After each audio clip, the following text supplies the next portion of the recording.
Le Quilombo dos Palmares, un lieu de résistance où des centaines d'esclaves fugitifs ont trouvé refuge au Brésil, est bien plus qu'un symbole de lutte contre l'oppression. Cette communauté marronne a non seulement défié les autorités coloniales portugaises, mais a aussi réussi à préserver une riche culture afro-brésilienne, dont l'impact résonne encore aujourd'hui. Ce qu'on oublie souvent, c'est l'aspect culturel et identitaire qu'ils ont gardé en vie malgré les siècles de répression.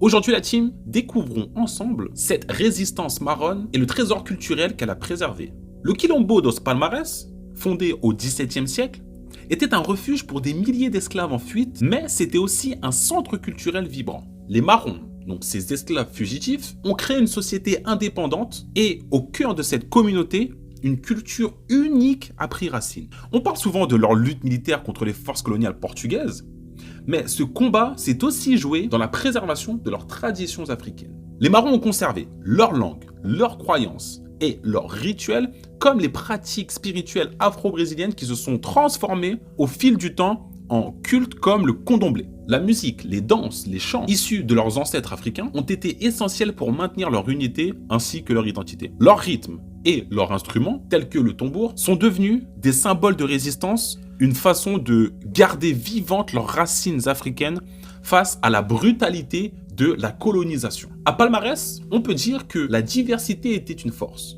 Les Marrons ont créé des alliances avec différentes nations africaines, mais aussi avec les populations autochtones. Ce mélange a donné naissance à une société unique, un creuset où se sont entremêlées différentes traditions et où la résistance n'était pas seulement une question de survie, mais aussi et surtout d'affirmation identitaire. Les Marrons du Quilombo dos Palmares ont non seulement résisté à l'oppression coloniale portugaise, mais ils ont aussi préservé un héritage culturel qui continue de nourrir l'identité afro-brésilienne moderne. Leur histoire est une source d'inspiration pour tous ceux qui luttent pour leurs droits, leur culture ainsi que leur dignité. Alors maintenant, à vous de découvrir cette histoire et de la partager parce qu'elle est fascinante de résistance et de résilience. Que pensez-vous la team de l'importance de préserver notre dignité et notre identité face à l'adversité? Laissez un commentaire comme d'habitude et partagez cette vidéo pour que d'autres découvrent cette histoire.